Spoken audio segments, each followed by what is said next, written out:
an increased PaCO2, obviously your decreased pH, would you ever have your PaO2 and your SaO2 within normal range? Yeah, Is what that's we were, oxygenation. okay. Yeah. So that's just plain respiratory acidosis right there. Okay. Your SaO2, is that something that'll always be stated in a like document, in your document? What do you mean document? Should you expect to see that? What do you mean? I don't know what you're asking me. For example, like when you're reading somebody's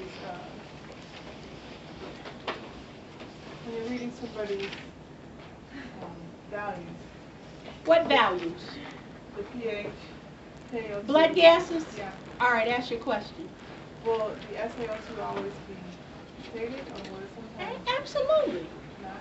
All of them will be there. Now, I may not give it to you, but if you're reading the actual blood gas, yeah.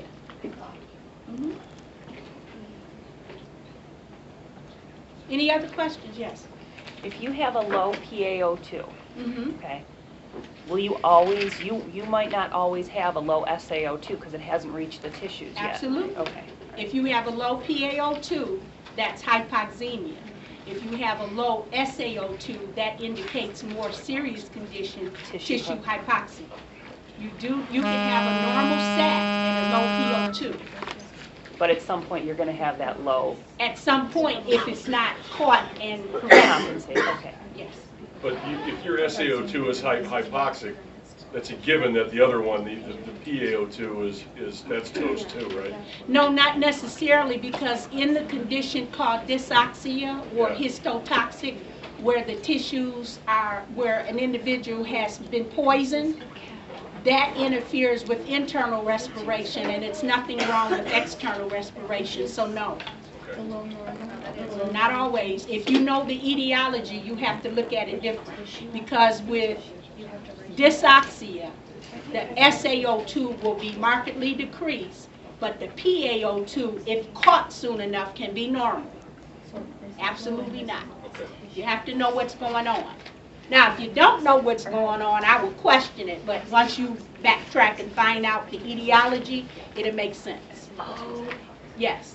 On the questions that you sent online, Uh-huh.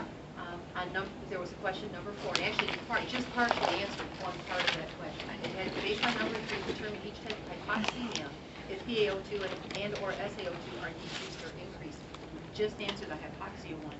I just, anemic hypoxemia I was able to figure out, but I'm still struggling with hypoxic hypoxemia. Hypoxic hypoxemia is like a person breathing at a higher altitude, or individual, no, it'll be the PaO2 first. You have to inhale. You have a lack of oxygen when you inhale, and that directly affects external respiration. That's just 2%. You still got 98% being carried by hemoglobin, so SaO2 could possibly still be normal. Make sense? Yes. Okay.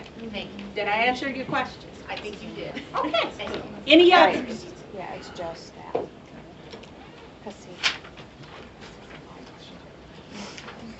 And basically, the reason I break it up the way I've broken it up, so that based on the type of hypoxemia it is, you can see where 2% is involved or the 98% is involved. Person can have a PO2 of 60, peripheral chemoreceptors kick in. Their saturation can still be about 90–91%. Still can be. And that's good. Especially for some people. Yeah. And so for some patients, believe it or not, especially in critical care, if we can get their PO2 up to 60, maybe 61, 62, even though it's deficient compared to normal, it's okay, because we inactivate the peripheral chemoreceptors. Go back to the central chemoreceptors, providing it's not a CO2 retainer. That's our goal. Make sense? I don't know if that's, I don't want to say that's too advanced, but we'll get to that point. If we can get a PO2 back to 61 or 62, we're doing a great thing. because we're stopping the activity of the peripheral chemoreceptor. I'm kidding. You'll get there. I'm kidding. I guarantee you, once you see it, oh, okay, this makes sense. All right, any other questions on blood gases? Yes. I'm trying to find where I was, where module 2 is. I just did this last week. I not know. Yes, ma'am. Excuse me, I can't hear. The pH is base, the PCO2 was base, and the bicarbonate was normal, it's closer to base. Was it normal or base? It was normal, it was 22. Okay. And I was struggling with what to call that. If the pH is base and the PCO2 is base, Yeah. is the bicarb base or normal? You just told me 1 minute it was normal. It's normal, but it's closer to base. Is it normal, acid, or base? It's the normal. All right, so you got a pH, which is alkalitic. You got a PCO2, which is alkalitic. What do we call a PCO2? Do we call it respiratory or metabolic? Metabolic. No, we do not. That's ventilation. We call it respiratory, so that's respiratory alkalosis. PCO2 always reflects the lungs. Right. So why would you call that metabolic? Oh, Make sense? yeah. All right. Okay. You got it? Yeah.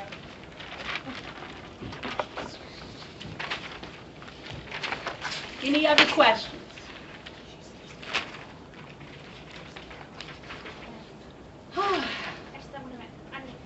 I hear you, but I don't see you. Where are you? Okay. Respiratory failure and ventilatory failure are the same, right? No, ma'am. They're not? No, ma'am.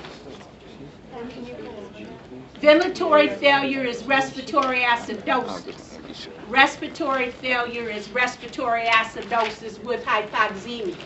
Respiratory failure involves the 50-60 rule. Ventilatory failure does not. Okay. So respiratory failure is ventilatory failure with Yes, ma'am. Okay, So that's ventilatory failure is just a high PCO2. Uncompensated respiratory acidosis or compensated respiratory acidosis, but oxygenation is normal. That's ventilatory failure. Respiratory failure is when both ventilation and oxygenation are insufficient. Okay, I was just getting confused. Thank you for clarifying.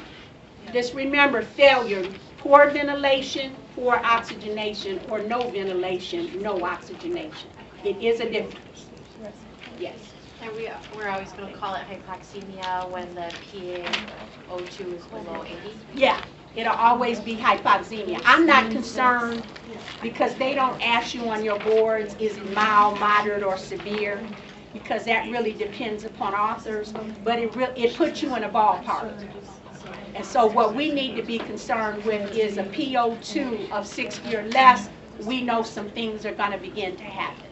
Also, in the white packet, you refer to it as the 50-50 rule instead of 60. Is that just a typo? That was my typo. Okay. That's a typo. It should be 50-60. That's my typo. So change it. Where is that?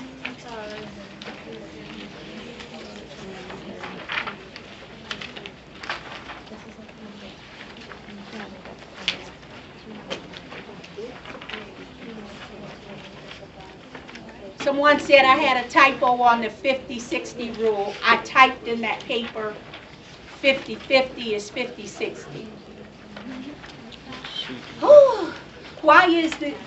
We understand the 50. Any questions about the 50?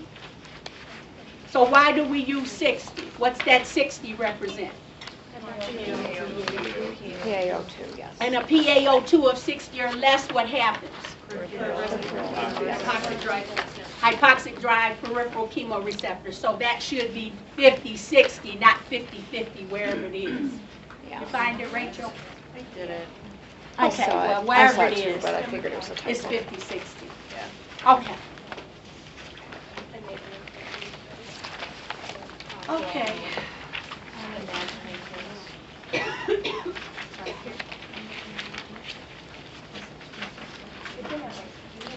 Yes, Yes, ma'am, I'm listening. I'm trying to find module 2. I have no idea where it is.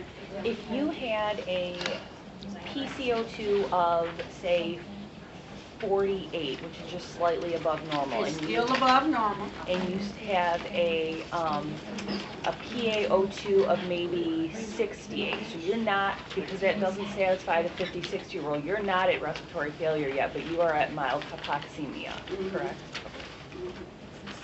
You're still respiratory acidosis with hypoxemia. Yeah. But when it starts creeping above 50, you're going into failure. Okay.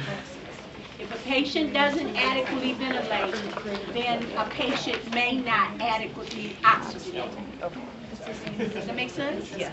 So if you do have a patient with a PCO2 of 48, that's good because we're catching it before it gets worse. Okay. I don't know if that makes sense to you. It does. Okay. Yes, Ebony. Speak a little bit. Excuse me, I can't hear the question. When I was looking at the take-home exam, Uh-huh. it mentioned something about doing a magic box. We haven't gotten there yet. That's high gas flow. We're still on low gas flow. We'll get there.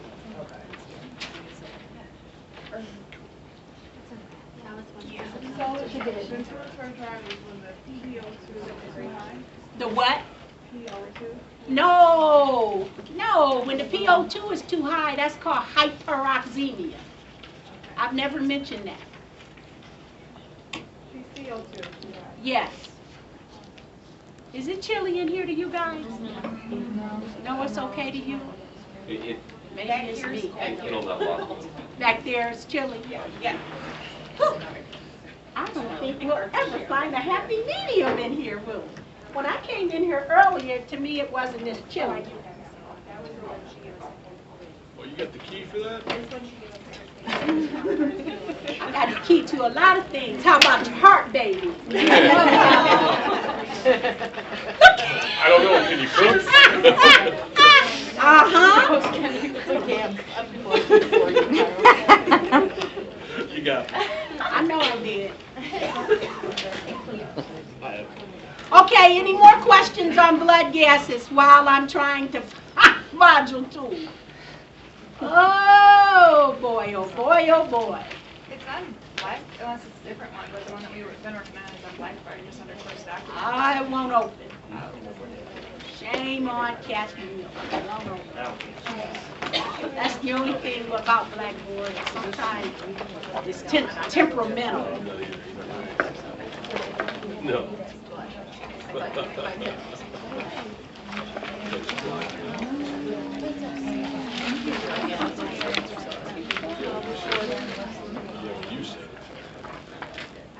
Okay, anyway, go to your PowerPoints. I can teach without a PowerPoint. You all had a PowerPoint. So let somebody tell me where we left off.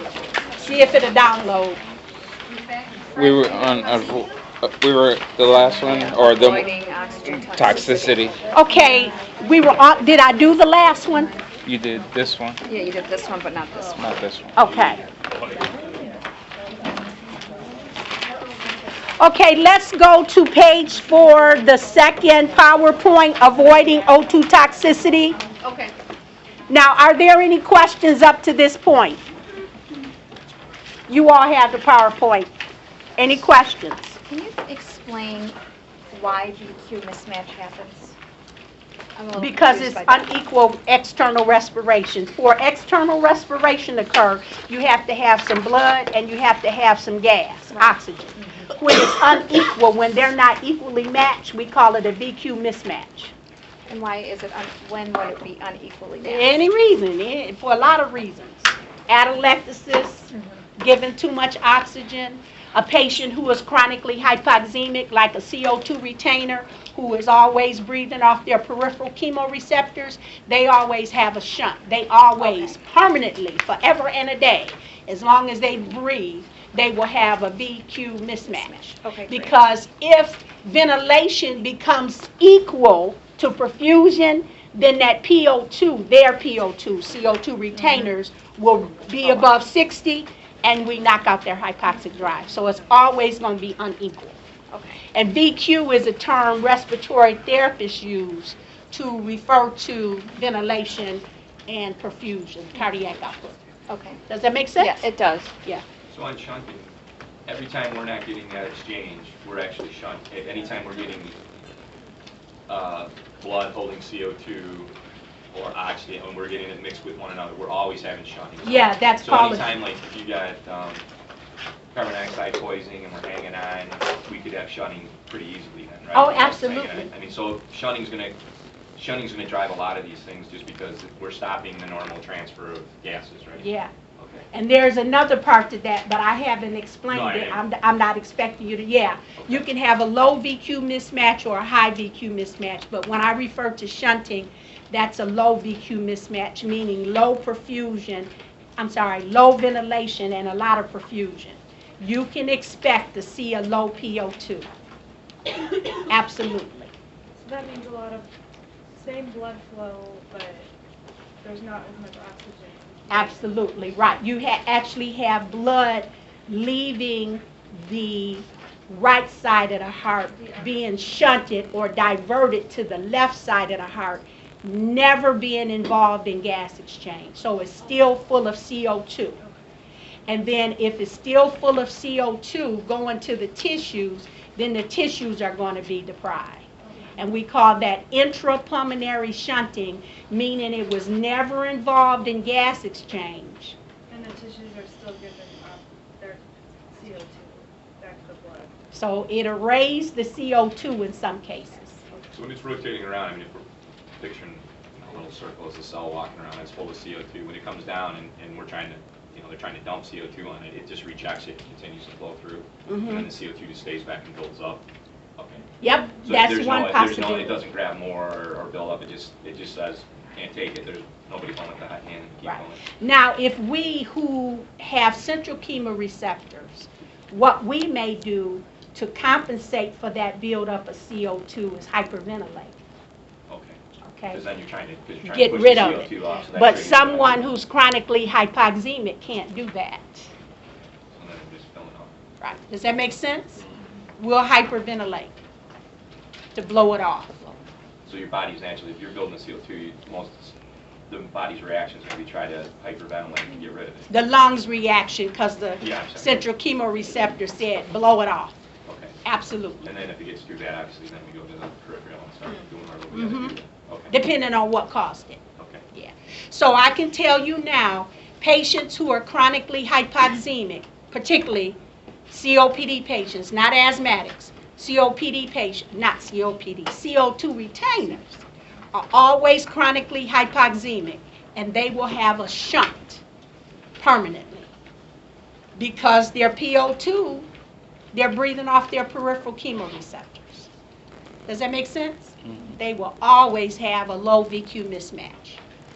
We can have it if we get sick enough, but once that problem is resolved, the shunting is resolved, and we go back to breathing off our central chemoreceptors. Anybody can have a shunt if they're sick enough, but CO2 retainers, this process is irreversible. Make sense? Everybody understand that? Okay. It's more to come with that, but I just want you to understand that fundamentally. Okay, any other questions? Yes? I'm sorry, you said that they're chronically what? Hypoxemic. They will always have a low PO2. Any patient that breathes off their peripheral chemoreceptors is hypoxemic. But a CO2 retainer is chronically hypoxemic, meaning they'll never go back to their central chemoreceptors. So if they're chronically hypoxemic, they have a VQ mismatch, which is called an intrapulmonary shunt, or sometimes you'll see it shunting. Now, in this case, where it says avoiding oxygen toxicity, that wouldn't be for CO2 retainer. That would be for us or other individuals. We give them too much oxygen. It washes away the nitrogen. The respiratory senses all this oxygen, and the central chemoreceptors will send a message to the central chemoreceptors will send a message to the lungs, stop breathing. And so what happens if the patient stops breathing, then the lungs, the alveoli will close. And when the lungs close, that's called atelectasis. That will call a shunt. That's called a true shunt. If the alveoli are closed, they can't be involved in external respiration, right? Does that make sense? Yeah. All right. So that shunt is a little different from the shunt from a CO2 retainer, because a CO2 retainer is always going to have that shunt. But if this happened to us, we would have a true shunt. However, once those alveoli are reopened, our shunting would disappear, go away. So what am I saying? I'm saying that with the CO2 retainer, the damage that's done to the lungs is permanent, and we call it chronic. So that's why we call them CO2 retainers. Does that make sense? Okay. So you can have a shunt that is permanent in a chronically hypoxemic patient, meaning a patient who's breathing off their peripheral chemoreceptors, or a patient who is not a CO2 retainer. One example, if we give them too much oxygen, their alveoli will begin to shut down. The smaller ones first, the basal areas first. Not the apices, but the basal areas, they'll shut down because we've given too much oxygen, so we've done more damage than good. I'm not going to talk about how those alveoli reopen. They may need mechanical ventilation or whatever they need. But once those alveoli are reopened and that problem is resolved, then we go back to normal external respiration. Does that make sense? Yes. Okay, so one is permanent, one is temporary. But the O2 toxicity, we never want to cause it. We never, ever want to cause it. And remember, it causes blindness in babies, retinopathy of prematurity, just meaning causes blindness in premature infants. And then for children, babies who are a little bit older, who have survived and have been on a ventilator 3-4 months, they could be 7-8 months. It can cause bronchopulmonary dysplasia, where the airway and the trachea, what have you, just begin to dilate and lose their tonicity from too much oxygen.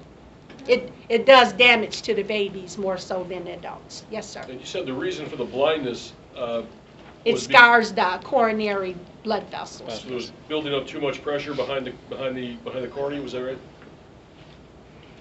Yep.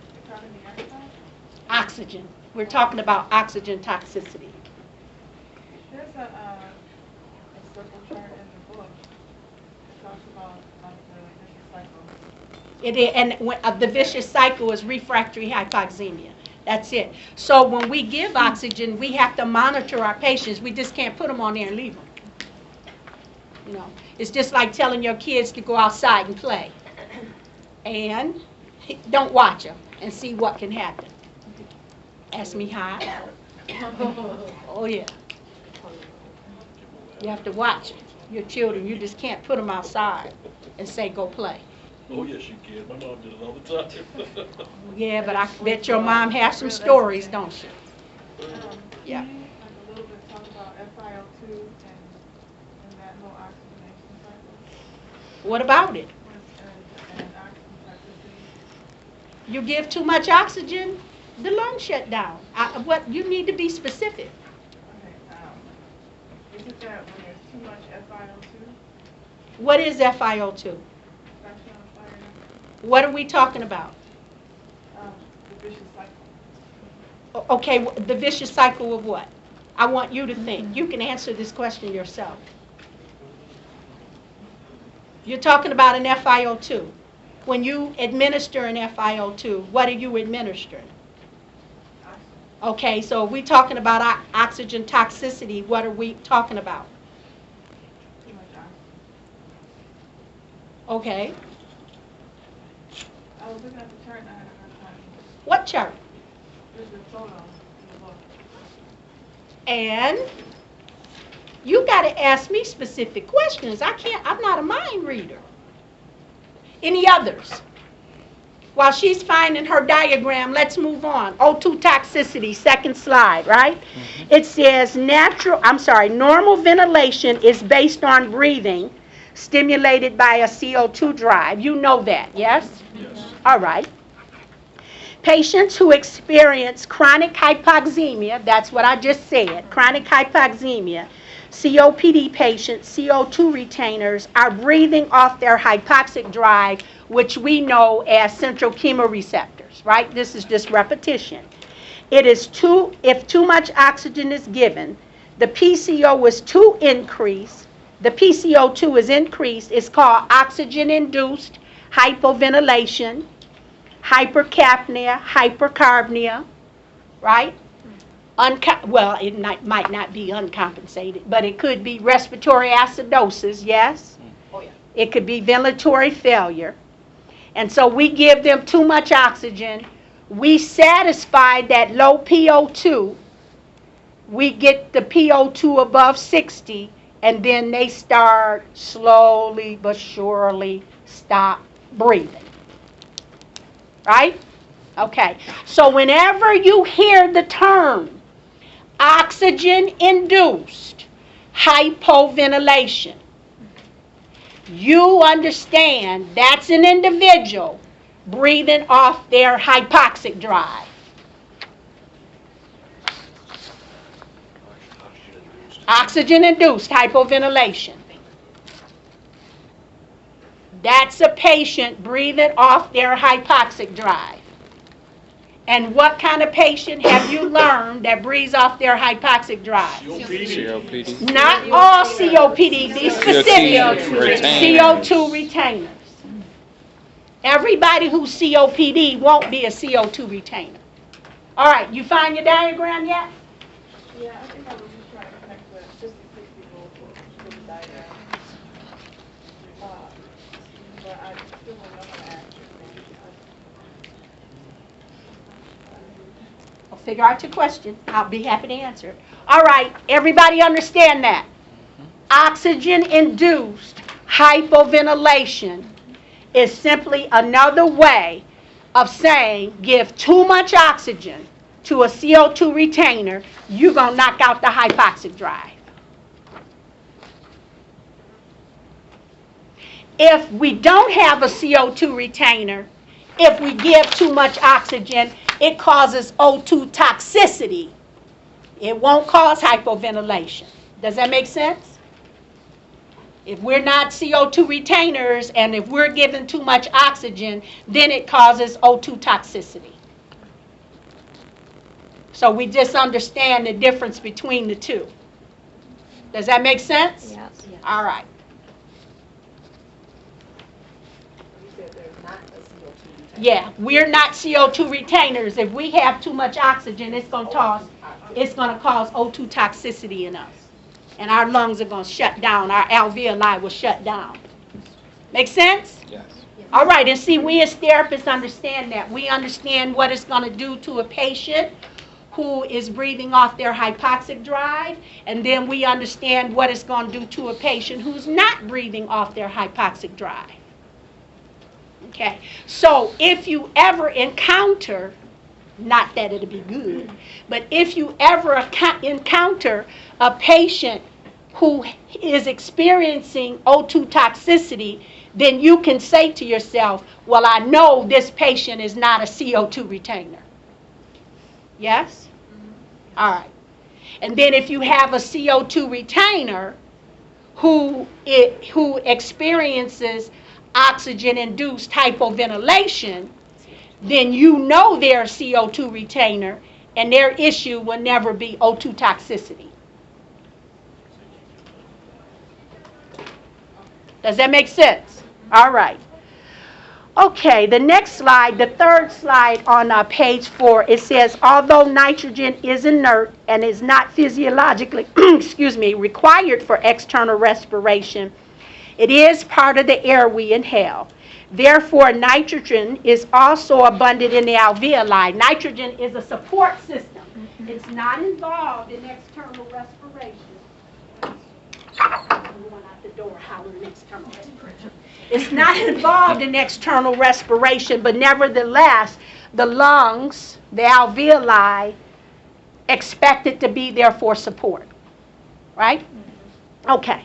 So when we give too much oxygen,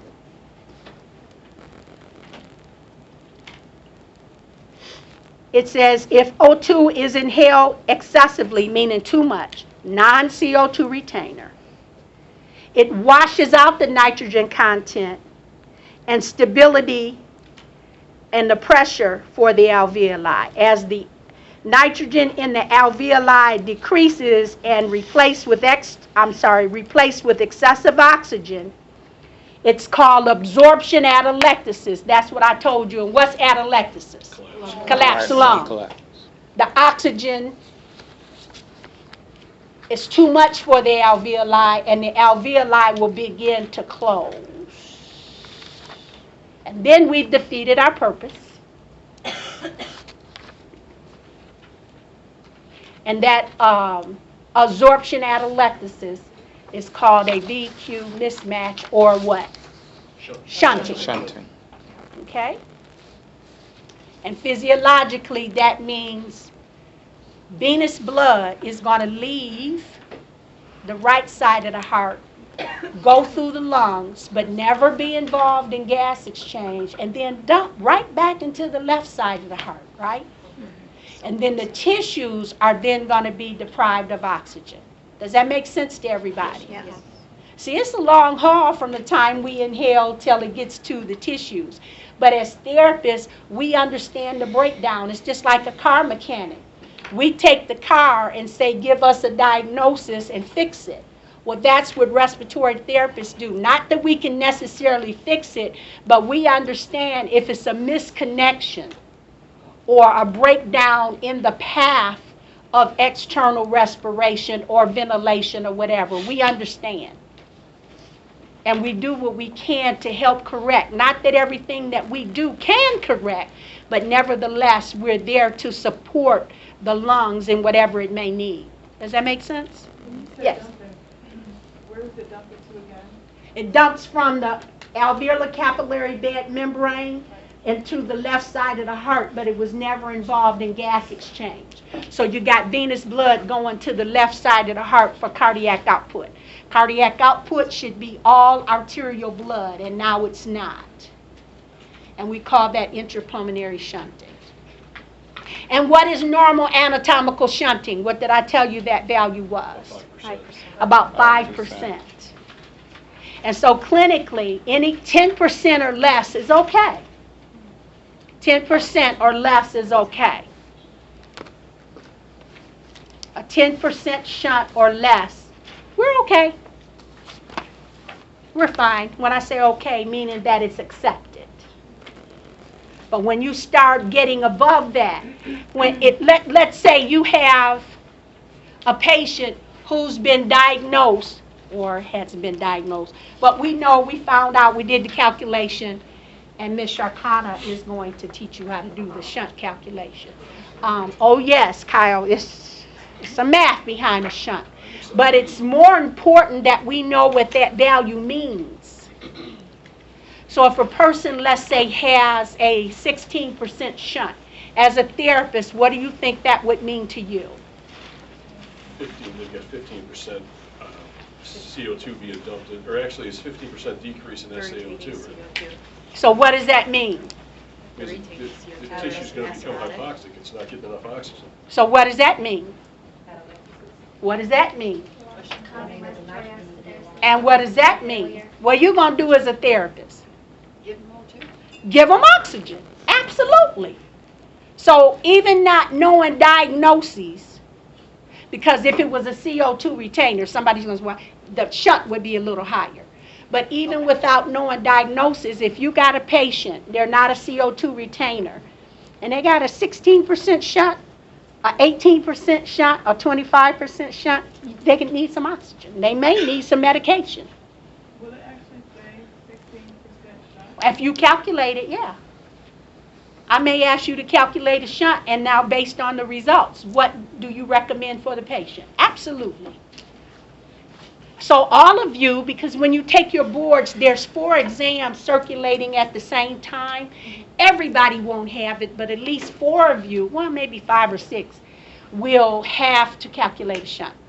Some of you will have to calculate that duration of a tank. Some of you are going to have to do the magic box. Some of you may have to calculate airway resistance. It's always math on the boards. Not all the math you're learning, but you're going to have at least some of them. And so you need to know how to do it.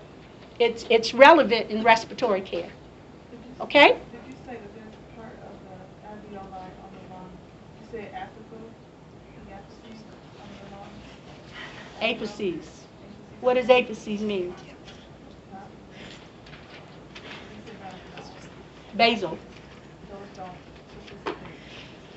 When you talk about ventilation and perfusion, air follows the path of least resistance. Air goes up, blood flow goes down. So the apices are better ventilated and the basal areas are better perfused. So the first alveoli to close will be your basal areas. Does that make sense? Mm-hmm. All right. That's why we call it the VQ mismatch. All right. Any questions? This really is repetition. I had called you. All right. Let's move on to page 5. Okay. So here's refractory hypoxemia due to excessive oxygen. Refractory hypoxemia means we gave the oxygen, caused the problem, and now it's double trouble.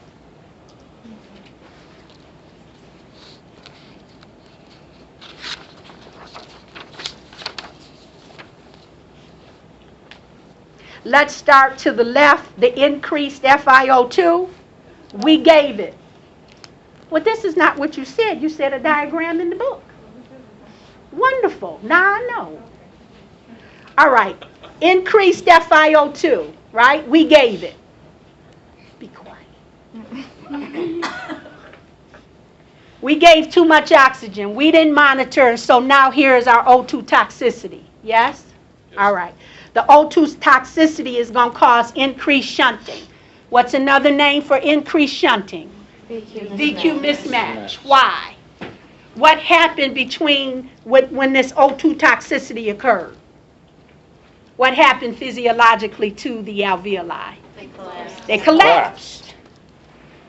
They collapsed. Now you got the details in between these arrows. All right? And then as a result of the increased shunting, you see we've defeated the purpose, and now the PaO2 is decreased. And when the PaO2 is decreased by administration of oxygen, we call it refractory hypoxemia. Does that make sense to everybody? This is not the CO2 retainer. This is everybody else except the CO2 retainer. CO2 retainer is the exception to this rule. Make sense? All right. Any questions so far?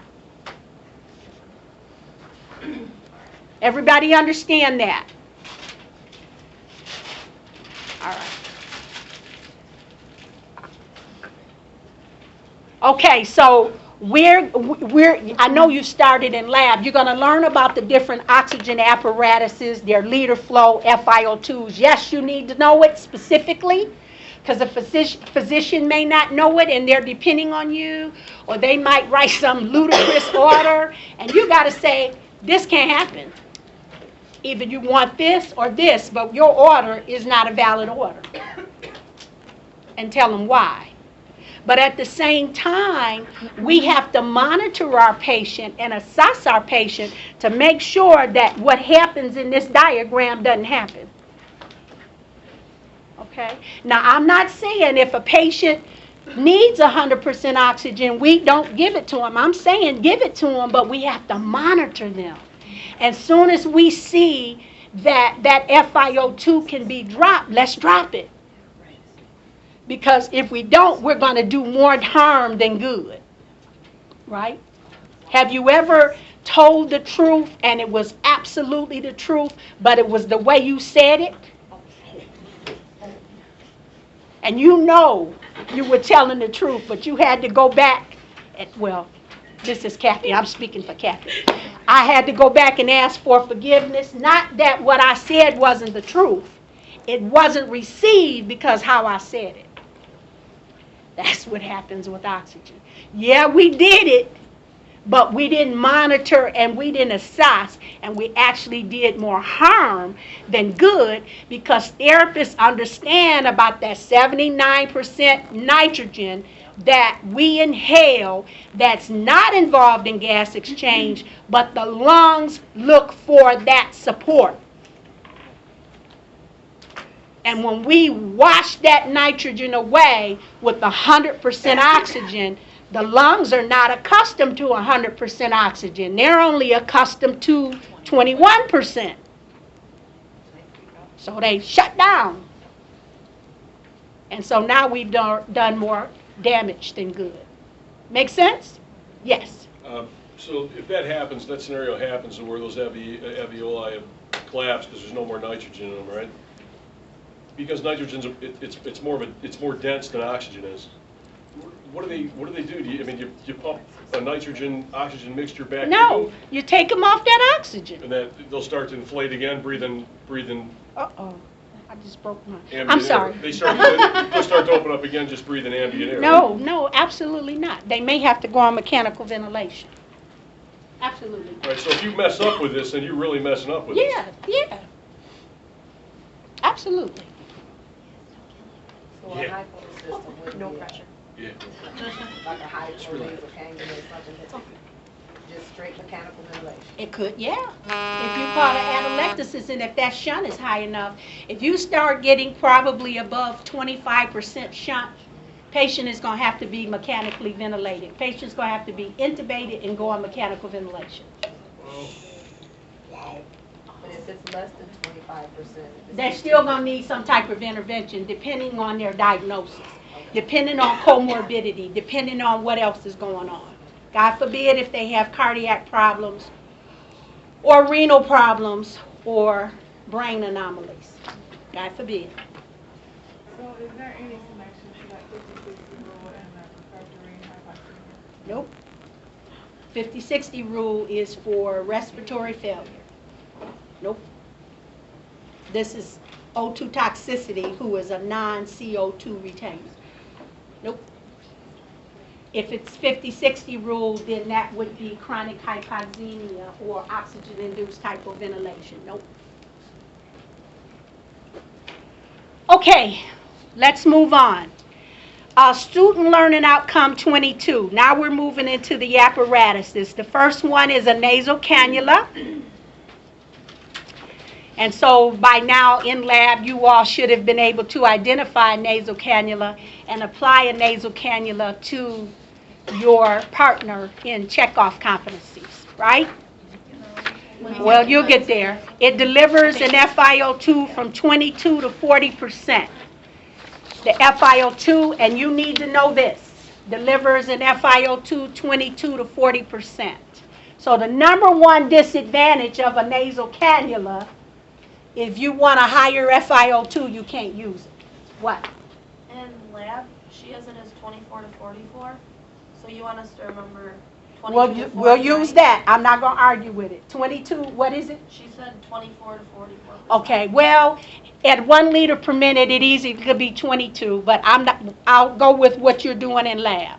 We had agreed, so I don't know, probably she got it from another book. So let's change that from 24 to 44%.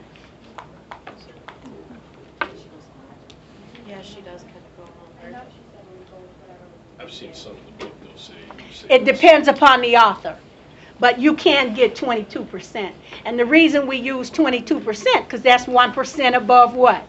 Room air. Room air. All right. So the disadvantage is what? You can't get enough, if you want an FiO2 of greater, I want to say, than 45%, you can't use a nasal cannula. Actually, I'm sorry. I guess she said I missed that in class. She said to go by Egan's, and I guess Egan's. This is Egan's. 22 to 40. So. This is Egan's here. Sorry. Man. I'm sorry. I was just reading up. Now I got to scribble.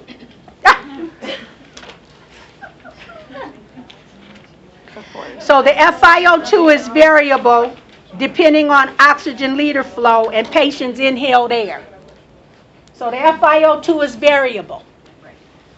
You can have two patients on the same liter flow, but they may not receive the same FiO2 because of their minute ventilation. Remember, I told you the more room air a patient inhales, the lower the FiO2. And the less room air a patient inhales, the higher the FiO2. It's variable. We know they'll get somewhere between 22 and 40%, but what? It depends upon their minute ventilation. So it's variable. And this is why we do not use a nasal cannula more than 1 to 2 liters for a CO2 retainer, because we really don't know what FiO2 we're giving them.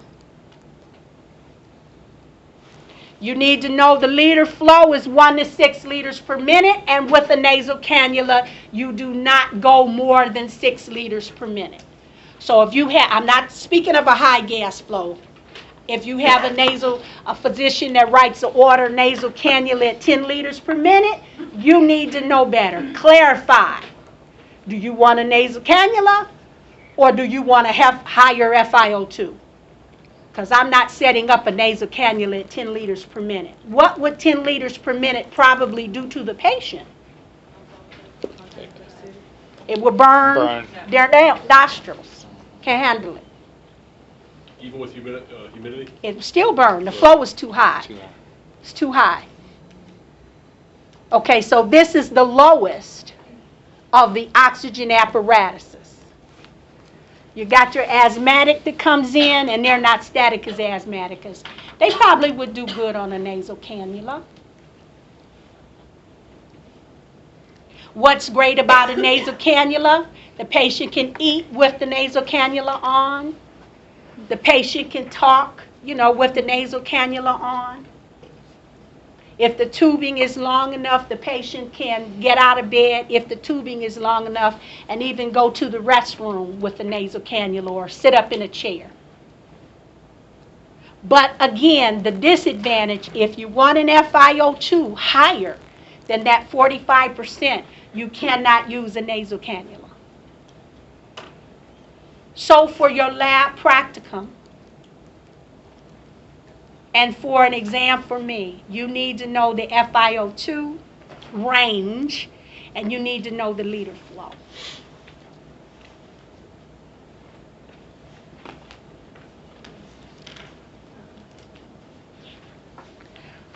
The next one is the simple mask. The simple mask is a mask. So you can see that it delivers 35 to 50%. Everybody know what a simple mask looks like? Yes. All right, good. It delivers 35 to 50%. The FiO2, again, is variable. Based on what? The patient's minute ventilation. And what's the definition of minute ventilation? That's the formula. I didn't ask you for the formula. I asked you for the definition. Volume of breaths over a minute. How will the patient takes in and uses oxygen in 1 minute? Ventilation. What's minute ventilation? How much air they breathe in a minute? How well a patient ventilates in 1 minute. That's minute ventilation. How much air the patient inhales and exhales in 1 minute. What's normal minute ventilation? 4 to 8. 4 to 8 liters per minute. Now, what's the formula? Come on, Kelly. Come on, tell us. Respiratory rate times tidal volume. Right. Tidal volume times respiratory rate is minute ventilation. Okay? We're concerned about a minute ventilation. Is anybody else? No. It's no secret, but this is why we know little things. So when we talk about a low gas flow system, it's dependent upon the patient's minute ventilation. Make sense? Yes. All right. So a simple mask delivers our FiO2 a little higher, 35 to 50%, and the liter flow is 5 to 10 liters per minute.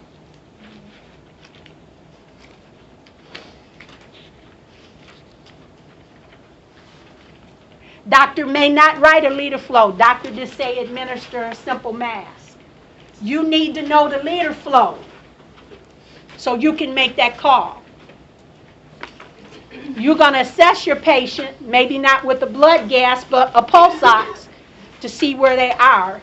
And you can still leave the patient on a simple mask and initially set them up at 8 liters per minute, and then maybe in 10, 15 minutes, you see that that saturation is good or the pulse ox is good, and decrease it to 5. You don't need a physician's order to make this call. You just need to know what these values are. You make the call.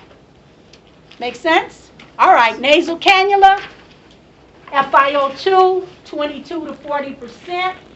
Liter flow, 1 to 6 liters per minute. This is simply memorization. You need to know this when you go to clinical. Your clinical instructors will expect you to know this. Simple mask, 35 to 50%. FiO2 getting a little higher. Liter flow, 5 to 10 liters per minute. Do you need a doctor to write an order for the liter flow? No. You tell him or her whatever you want. How do you know it's adequate? Assess your patient. Do a blood gas? You may not be cost effective at this point. Do a pulse ox. Increase the liter flow, decrease the liter flow. You decide.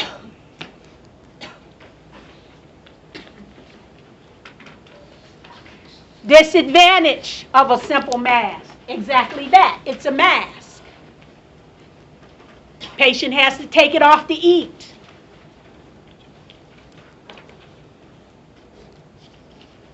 Patient may have to take it off to go to the restroom.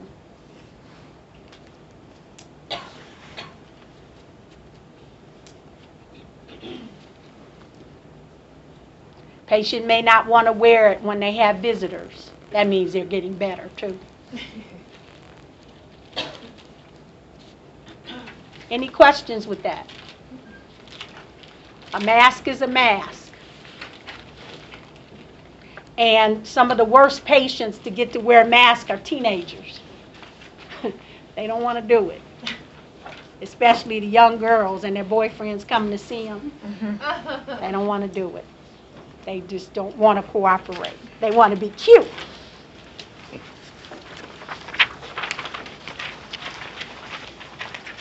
Okay, now, reservoir. Next, moving up, is a partial rebreathing mask. And I don't write all this stuff out, so these abbreviations that you see on the PowerPoint is how I present it. Delivers an FiO2 from 40 to 70%.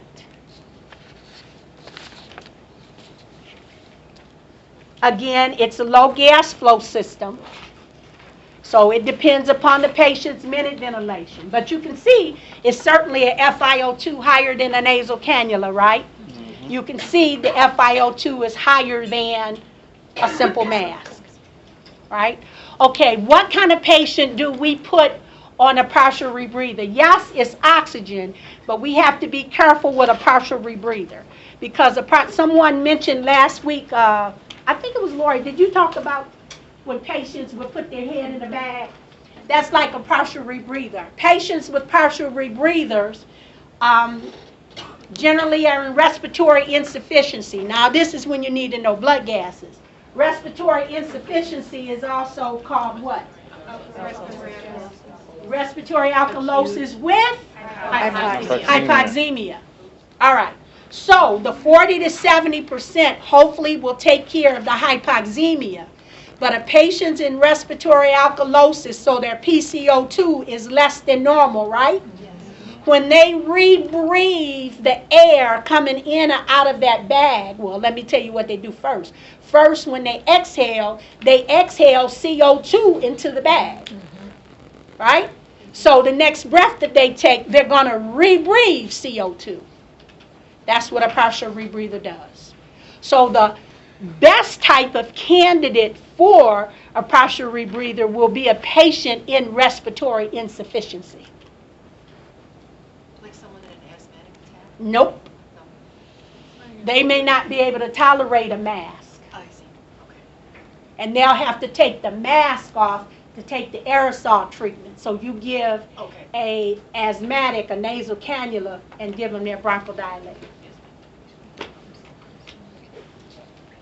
If I'm having an asthma attack, you're not going to put a mask on me. Yes. Does it have to be respiratory osmosis with hypoxemia for the partial? It should be. What other reason would you have a reason? What other reason would you have a patient rebreathe CO2?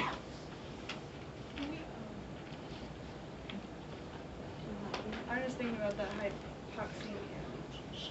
Yeah, but with a partial rebreather, they're going to get the oxygen 40 to 70%, depending upon their minute ventilation. But if they exhale back into this reservoir bag, every time they inhale, they're going to rebreathe CO2. So if they don't have a low CO2, they don't need a partial rebreathing mask because you're going to cause them to hypoventilate.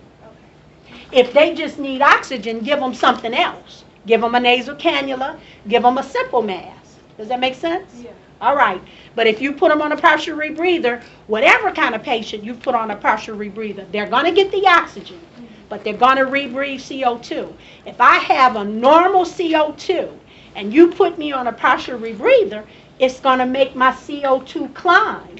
But I mean, if their CO2 is, if they're blowing off too much CO2, but they don't have hypoxemia. Oh, okay. No, you don't. You don't. No, you'll cause O2 toxicity now. Yeah. That's why I said the best candidate for this type of mask is an individual in respiratory insufficiency. Okay.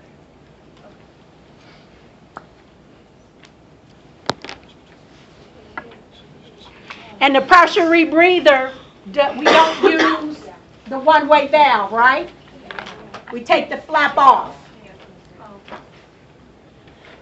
There's a flap, and we take it off, and we let them exhale. So remember, when we exhale, we're exhaling CO2, and so when they inhale from that source, it's rich in CO2. Does that make sense? All right, now who had a question over here? Oh, okay. All right, so everybody got that? The best candidate for a partial rebreathing mask is respiratory insufficiency. So then on the flip side, not a good not candidate would be someone in ventilatory failure. Absolutely not. If any therapist put a CO2 retainer on a partial rebreathing mask, they need to lose their job that hour More CO2. because you're going to kill them. Yeah. You're going to give them too much oxygen, and you're going to cause them to hypoventilate. That's a no-no. A partial rebreathing mask is contraindicated in a CO2 retainer. Very good. Make sense? All right. So partial rebreathing mask is next. Honestly, you probably won't see this. I'm not saying you won't see it, but you probably won't see this used as much as a nasal cannula or even a non-rebreather.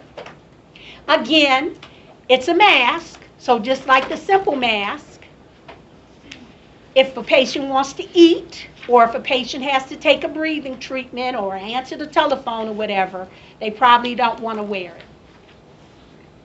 But it's needed sometime.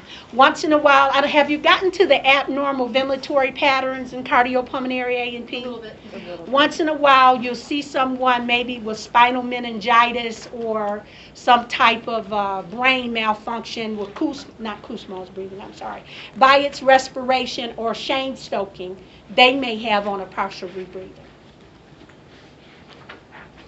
Are those reservoirs also? There's a question on those. Yes. They have the bag. The bag is called the reservoir. Yes. So the proliferation of cell phones has really hurt the mask usage in the hospital. Relate, connect dots. I have no idea what you're talking Everybody's using their cell about. phone all the time, so in the hospital, they're bored, they're using that cell phone, they don't want to wear that mask because now they got to take it off to talk, therefore they're interrupting the treatment. So I mean, that could throw you off big time as a therapist because they're on the phone all the time, they got that mask off, it's going to throw their blood gas off. It wouldn't throw me off. No? Mm-mm. I don't know, I just kind of thought about that because you think about how often people are on their phones, you know what I mean? They got that mask off, it's like, oh, okay. You wouldn't throw me off. You can't give them the gas suppository style, you know what I mean? Because that ain't gonna work. Well, You don't want to wear the mask? Fine, I got the hose. So it's up to you. you'll learn once you get in clinical. You'll learn. You'll learn. Let's move on. Next is non-rebreathing mask. On page 7. And then actually the PowerPoint above it, I have in bold respiratory insufficiency. See it?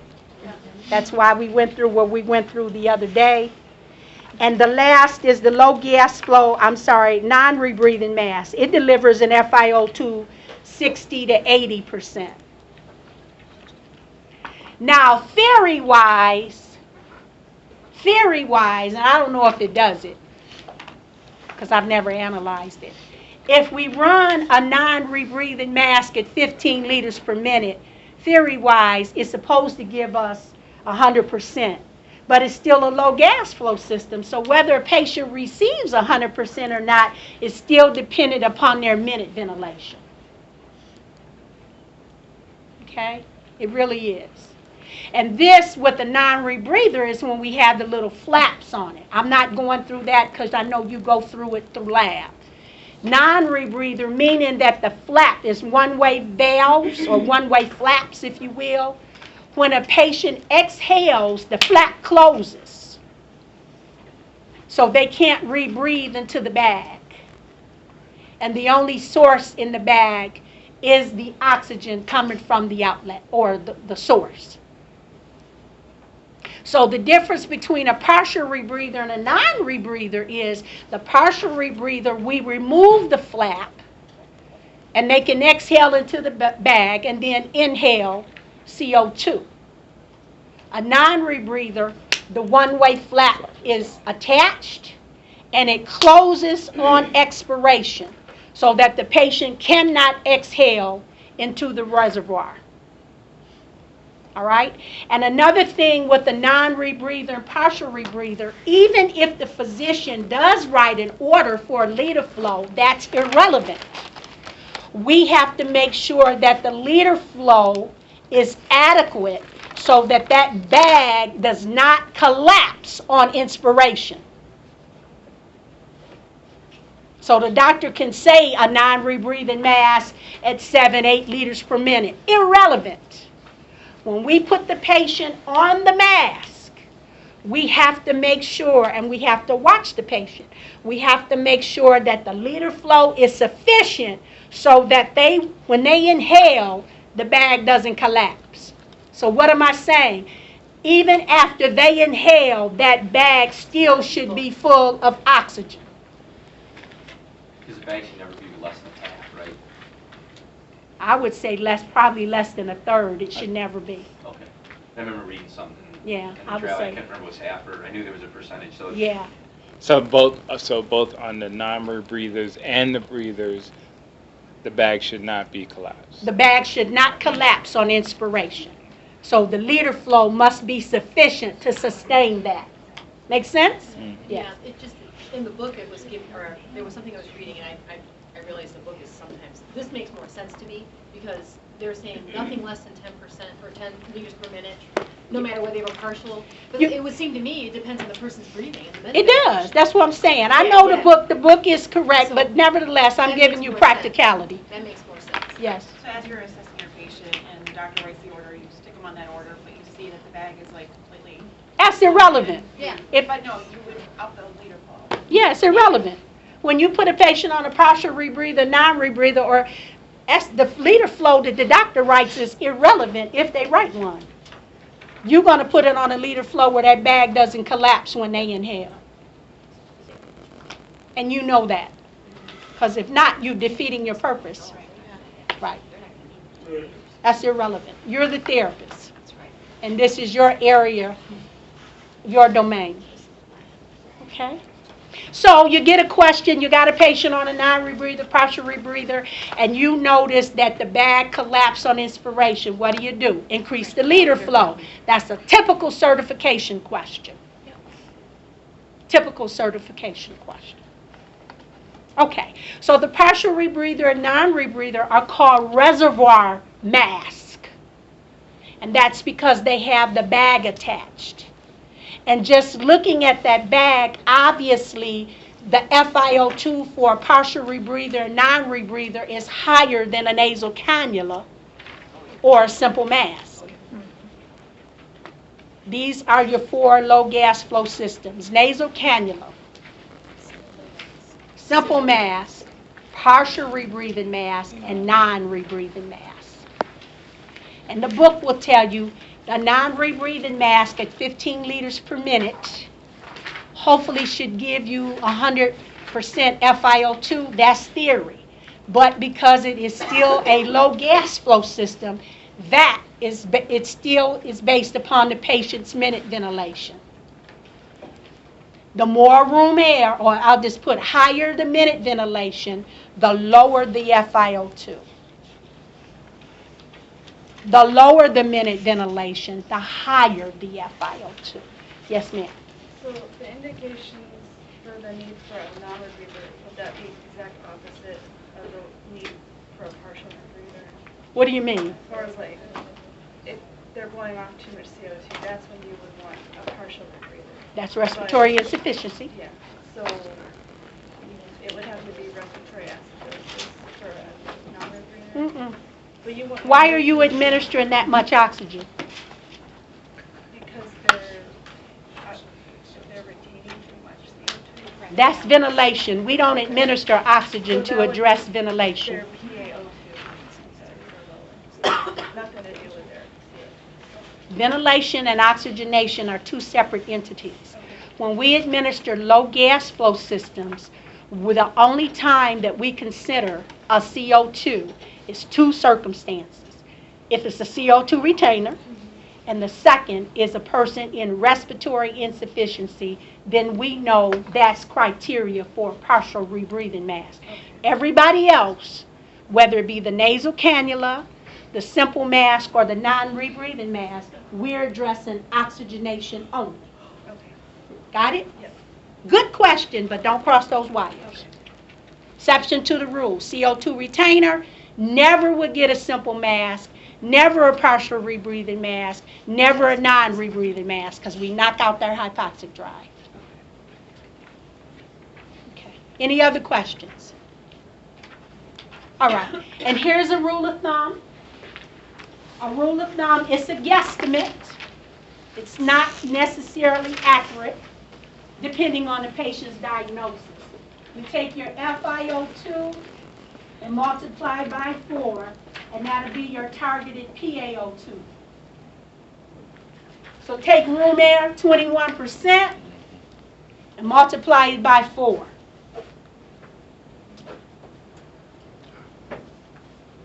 What do you get? That's why we get 80 to 100. If you take 20 and multiply by 4, that's where we get 80 from. So that 80 to 100 is based on FiO2 times 4. So you can look at this another way. We can see, we say, okay, the patient's, let's say, on room air was, I don't know, 58. This is a PaO2 on 58. And we say, okay, we know the patient needs some oxygen, right? And we put the patient on a nasal cannula, and we're put the patient on, let's say, a nasal cannula at, we know we can't get a specific FiO2, but let's say we're projecting 6 liters per minute, and so the patient should be getting about 40%, right? Here, there. So we multiply that by 4. And so the patient's targeted PaO2 is about 160, yes? But we put the patient on a nasal cannula at 6 liters per minute, and we don't know this. We don't know this. And then we get a blood gas, and the patient's PaO2 comes back 88. We can think that's good, right? It's not. Because this 80 to 100 is on room air. Now the patient's on a nasal cannula at 6 liters per minute. And so this is when we start thinking, okay, 6 liters per minute, I project 40% for patient's PO2 should be 160. What does this tell me? There's some shunting going on. See it? Did you see that light bulb going up? This is how therapists think. Those blood gases that I gave you are based on room air. So just don't look at the PO2 and say, oh, that's good. The PO2 is 88. No, it's not. Patients on the nasal cannula is 6 liters per minute. Something's going on. Patient's PO2, I can even back this up. I say, okay, I'll give it to the patient. I should expect at least the PaO2. I'm going to back it up to 150. 150 to 160. Patient's PO2 is just 88. I know it's some BQ mismatches.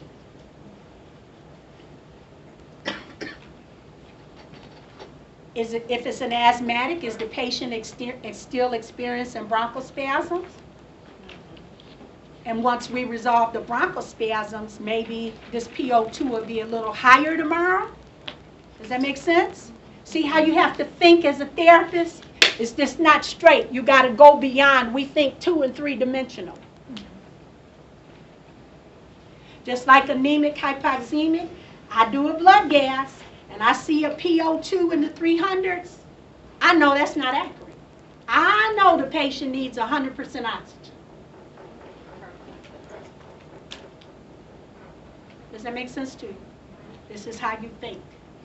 And I'm going to ask you, patient on the nasal cannula at 6 liters per minute and the PO2 comes back 88.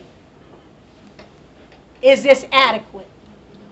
Does this suffice? What's going on? Explain. And you need to be able to tell me something.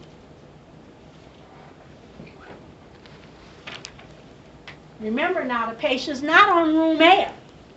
Patient's on 6 liters per minute.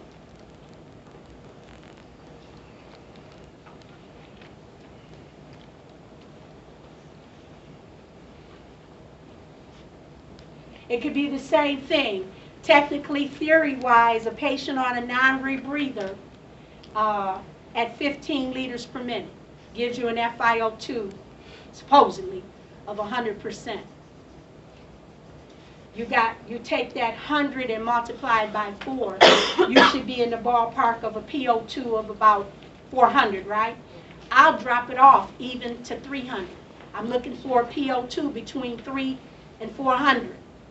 Patient's PO2 comes back 88. What is that telling you? Some shunting going on. Now, whether we can resolve the issue or not, but I know the patient needs oxygen. So in this case, I'm not worried about O2 toxicity. Even while they're shunting. You can't worry about O2 toxicity because it's not happening. If you take this patient with a PO, my point is, don't always look at the blood gas. You want to know what FiO2 they're receiving. And that 80 to 100 is wonderful, perfect on room air, not when a patient is receiving oxygen. Okay. You may want to back it off a little bit, but that doesn't mean take them off. Because just based on this. All right? And patients who are not CO2 retainers will respond to oxygen in actually less than 2 minutes. So I'm going to give you 5. CO2 retainers, it may take them about 20 minutes. So in actuality, if you're dealing with a non-CO2 retainer patient, you can put them on oxygen and get a blood gas in 10 minutes, and you'll know whether it's effective or not. Or you can put them on a blood gas and put them on a pulse ox, and you'll see it rise right before your eyes. Okay, so don't be deceived. You got a patient on a nasal cannula at 6 liters per minute and tell me that a PO2 of 80 or 88 or 90 is sufficient. I may not increase it, But I know they continue to need this amount of oxygen until whatever the etiology or the underlying cause is resolved. Everybody understand that? Okay, yes. Don't get stuck on that normal ABG. We're going beyond that, yes. So a patient that's on a high liter flow, we could possibly see a very big PaO2. You could. Okay. And if it is, then you just start decreasing start it. going down. Right. But if it's not, I mean, even if it's within normal range and they're still receiving oxygen. Normal range of what? 80 to 100. That's on room air. You're Right. out of that ballpark now. Come out of the sandbox. So if they have something on, if they have a mask on, nasal cannula, whatever, I guess what I'm confusing myself. It's okay if their PaO2 on oxygen is well above 100. It's okay. That just means you start backing off on the FiO2. Okay. But that doesn't mean take them off. Okay. Yes. Well, would you back off though before they reach 160 if they? Absolutely. But I'm not satisfied. If I get a patient on a nasal cannula at 6 liters per minute and I see their PO2 is 88, I'm going to leave them right there. How long do you wait, like if it doesn't? It depends on the etiology. It depends on clinical manifestations. Okay. So I get a patient with a PaO2 of 150 and they're on a nasal cannula. I may back that nasal cannula from 6 liters per minute to put them on 4. I can start coming down, but they still need oxygen. But you want to reach that target. If possible. It depends on what's going on. Again, everybody, you're not going to reach that target. If they're chronically hypoxemic, this will never happen. I'm speaking of individuals who are not. Okay, so when you deal with respiratory care, you have to come out of that sandbox. You have to come out of there. This is how we assess patients. Yes. Just to be clear then, if it's at 160 and you're on a nasal cannula, you can back it back just to get it between our normal range of 80 to 100. No, depending on what's going on. You may not be able to do that until the bronchospasms or whatever may be going on. That may not happen. Okay. It may not happen. But you can decrease it. Is what you're Absolutely. saying. Okay. I can decrease it. But I'm not going to stand here and tell you that we expect it to be perfect, because it depends on what the patient's diagnosis is and what they're dealing with. Okay. And as time progresses, you'll learn those conditions, you'll learn of those situations where it'll never be a PO2 80 to 100. Okay. Never. Will your pulse ox read that high, or are you going to have to keep taking This blood is not a gases? pulse ox. I got millimeters of mercury. A pulse ox reads saturation. This is PaO2. Okay. Yes, ma'am. Yes, ma'am. So you need blood gas? Yes. You want a blood gas. And everybody that's on a nasal cannula, you may not have to do a blood gas, but this is a guesstimate. Okay? So you put a patient on 100% oxygen, and you get a PO2 coming back of 120. That's not a wonderful number, because their PO2 should be the minimum 300. And you just getting a PO2 back of 120, you may want to back off 15 liters per minute, but don't you take them off that oxygen, because they're deprived, and you understand what a shunt is. Everybody understand that? All right.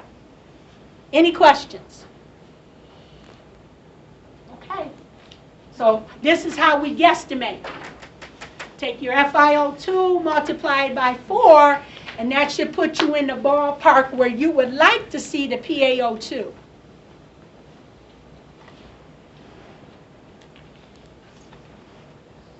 And based on your results is when you make a decision.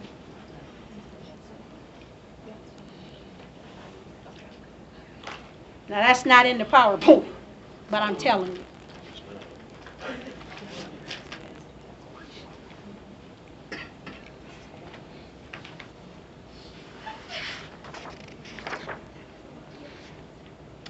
If you look on page 9 of your PowerPoint rule of thumb,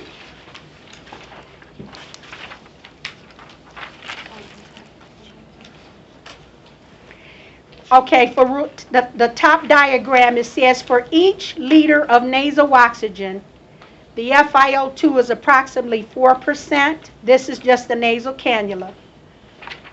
Okay. So example, patient on a nasal cannula at 3 liters per minute. The next bullet, it says 21, see in parentheses? Where's the 21 come from?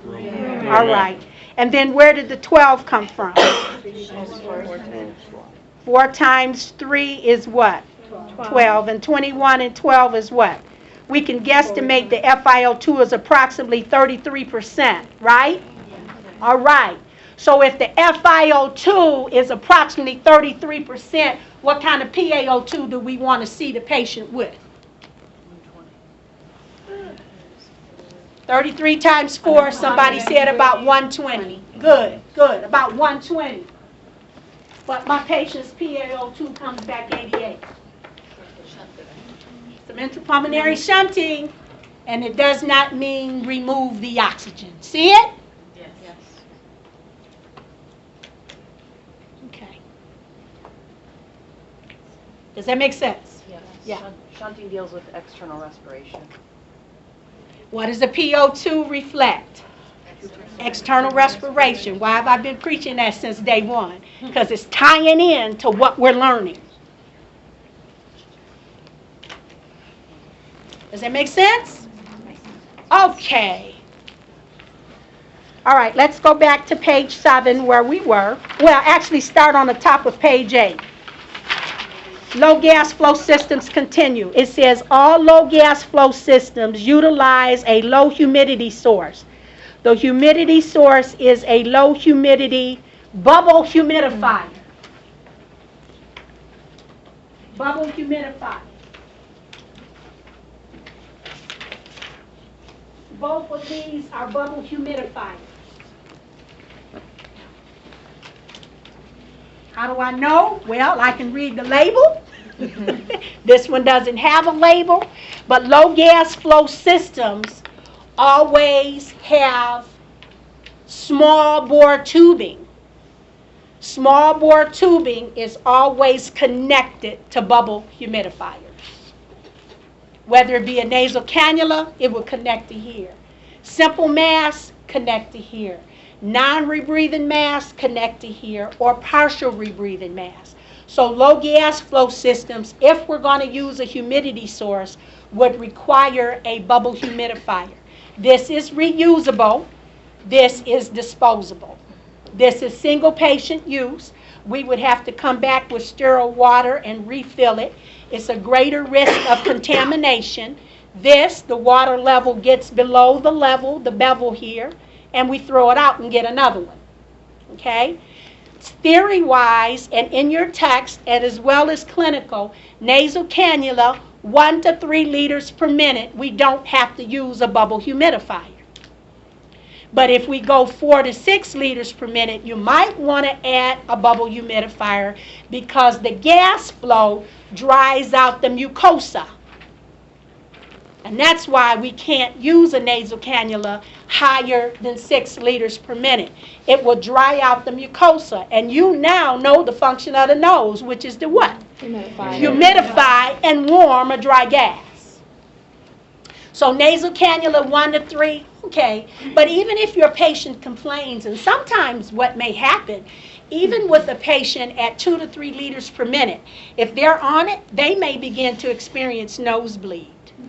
And if they experience nosebleed, put a bubble humidifier on their humidity source. Okay? All right.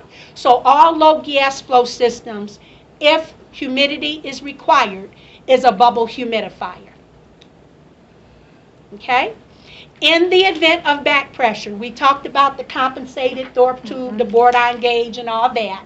But these little fellas, you can't see it because these are plastic.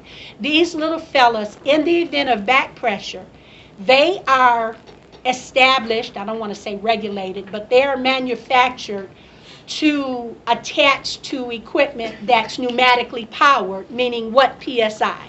50 PSI. If there's back pressure in these humidifiers, number one, you'll kind of see them swell. And if there is back pressure, it will begin to whistle at a 52 psi. Good certification question. Good certification. At what pressure does a bubble humidifier whistle? 52 psi. And a bubble humidifier is attached to all low gas flow systems. How about that? Any questions with low gas flow systems? And you've also learned, if you want to guesstimate, it's not always accurate, but if you want to be in a ballpark of what your patient's PO2 should be, take your FiO2, multiply it by 4. So we got a patient on 100% oxygen, and their PO2 comes back 88. I'm not moving the oxygen. I'm not concerned about O2 toxicity because it's not happening. Their PO2 should be 300, 400. Right? All right. And then we got carbon monoxide poisoning. We haven't even given them oxygen, and their PO2 comes back 300, 400. We know that they're deprived, and we need to still give them 100% oxygen to wash out that carbon monoxide. Okay? You learned something? Yes. Any questions? All right, define a low gas flow system. You should be able to do it. You need to know the 4 low gas flow systems, their FiO2 and respective liter flow range. Yes. And we know our FiO2 the physician writes, order for, nasal cannula 6 liters per minute. We know that we can depict that by the 4% increase to know the percentage or the FiO2 range. Where their PO2 should about be. Okay. And again, it's a guesstimate. Okay. You can have a patient on 100% oxygen and their PO2 comes back 65. Big time shunt. Big time. Does that make sense? All right, let's spread eagle. We'll continue.